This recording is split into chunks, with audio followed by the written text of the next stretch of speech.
Hello, this is Alan Wheeler with a video chat for my college English students. If you have stumbled on this on YouTube, um, no need to like or make comments or subscribe. There's no intention of going viral or making money from these videos. They're just for my college English classes. And this is an introduction to the chapter in our reader on folk and popular culture. And we have an in-class activity um, in which we engage some of these examples and ideas. But I thought the video might be useful for online students or students who have missed that activity. And the first thing I ask the students in class is to list some types and specific examples of popular culture. So they could be both general types or specific items.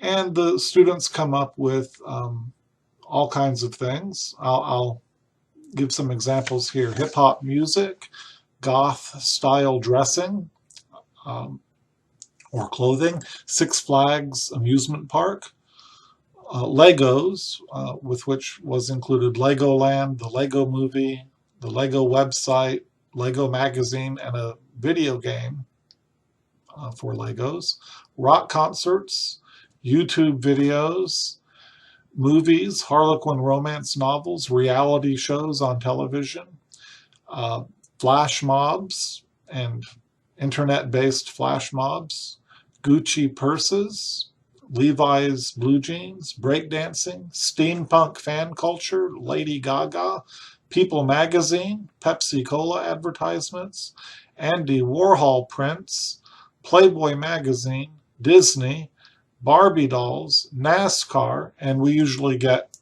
all kinds of examples there. From that, I asked the students to list as many qualities or characteristics of popular culture by which those items made the list. And here are some of those characteristics: mass-produced, entertaining, easy to access, easy to understand, simple, genre and fan-based, like the romance novels or cowboy movies, mass appeal, cheap, modern, faddish, temporary and passing, spectacular, unconventional, new, immoral, appealing to sex or greed or lower nature, were things that were mentioned. And I think that's pretty accurate as far as our associations with popular culture sometimes. Then, and sometimes this is done in separate groups now. And again, we're talking about popular culture here. And sometimes well, I'll split the class in half and have half the class do the same exercise for high culture. High culture.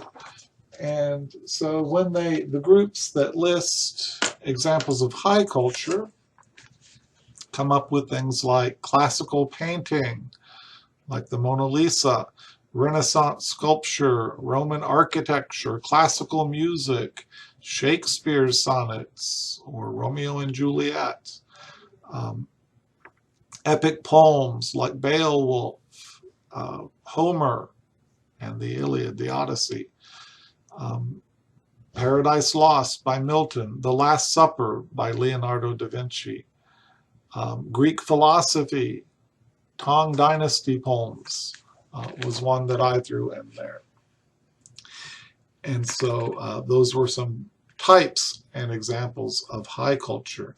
And those students list qualities and characteristics such as classical, high quality, complex, bears repeated viewing, or you can read or see them again and again. And there's more depth. Educated references, and context, traditional forms, historical basis, refined and requiring refined taste to appreciate, edifying or upbuilding morally, containing deep themes, and appealing to the higher nature or spiritual things.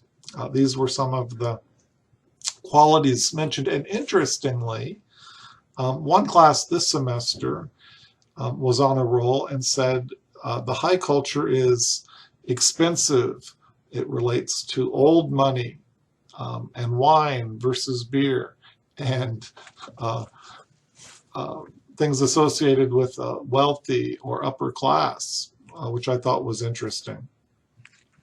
Well, the question is regarding high art and high culture and popular culture is how we separate them. And there's a video on the website linked from Galileo called The Culture Wars, and how the border seems to be shifting or perhaps fuzzy between these two categories.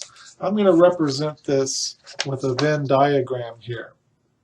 And here you can see high culture in the one circle, but overlapping, I hope you can see here, is the popular culture.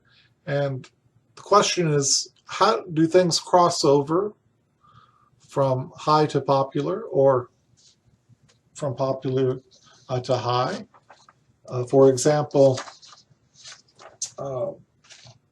in the time of Shakespeare, the plays had to be performed outside the city. They were considered immoral, but now we would consider them fine art. And so perhaps that's changed. Or Van Gogh's paintings, which were not appreciated at the time, the Impressionist paintings that have gone into high regard, but now can also be seen on t-shirts, which is probably a form of popular culture. So the question is, what overlap do we have? And also there may be some forms that share qualities of both. For example, what about the flash mob that you can see on YouTube that appeared in a subway station, but it was made up of symphony members, and as the people appeared in the flash mob, they had the violins and flutes, and were playing a classical music piece, and then they all disappeared. You might also consider how high art is broadcast on the BBC, which was controversial when that first happened.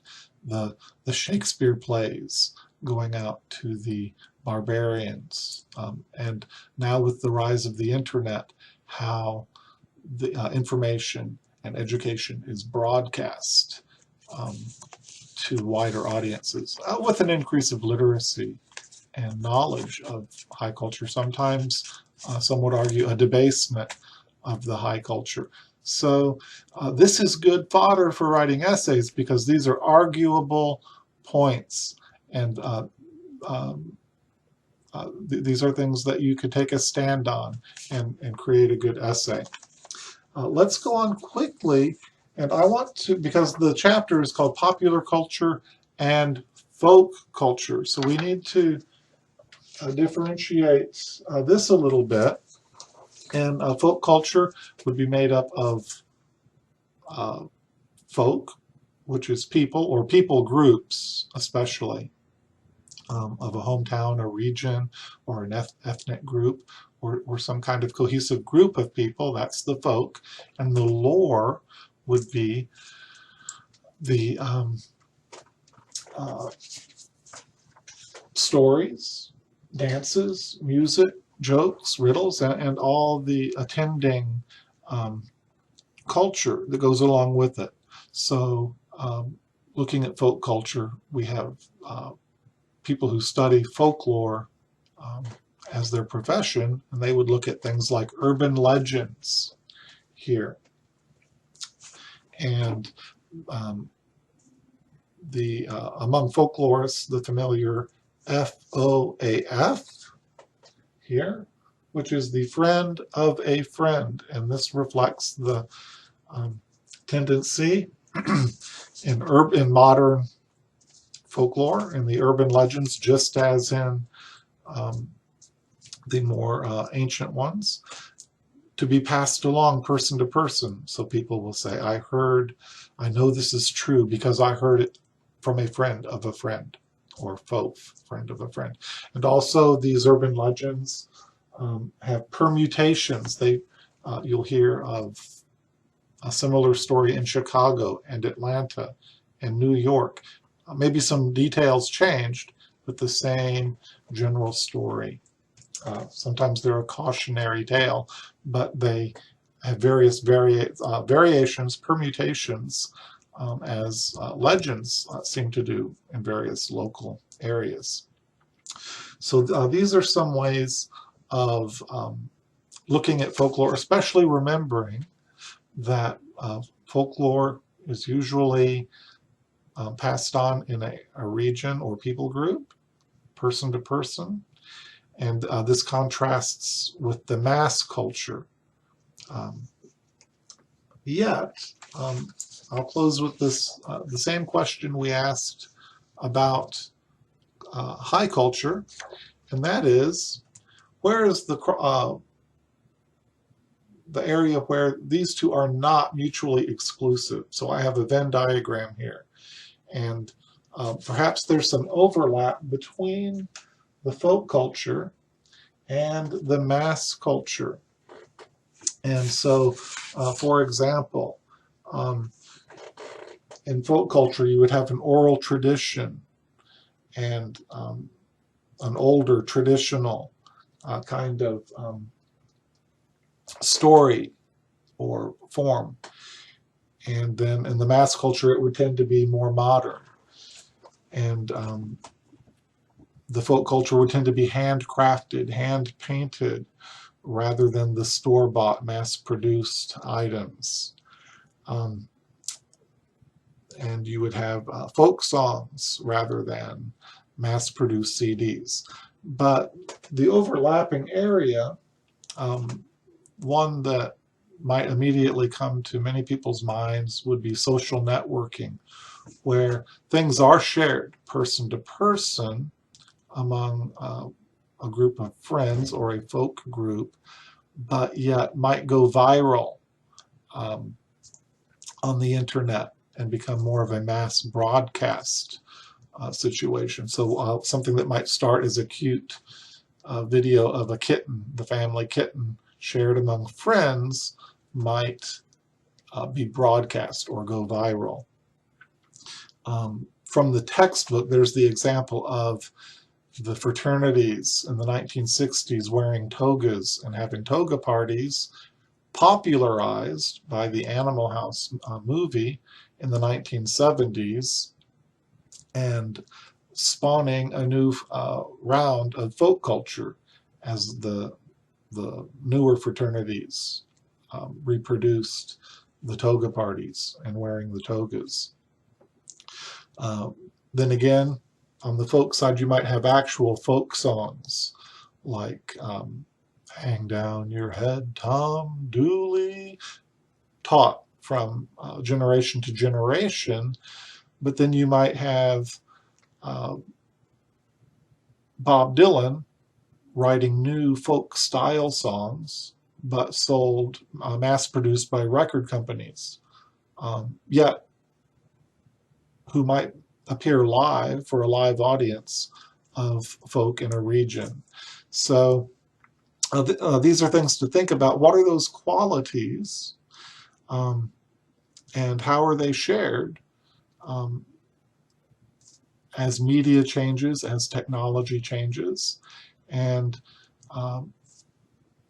other issues to consider are what is the significance of folklore, and how does it change as it's passed on through those permutations, like the game of telephone we used to play as kids.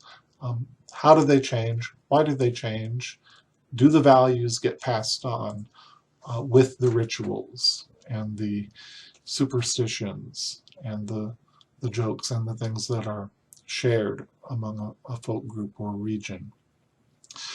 So that's food for thought. I hope this helps you with your assignments, and we'll see you online.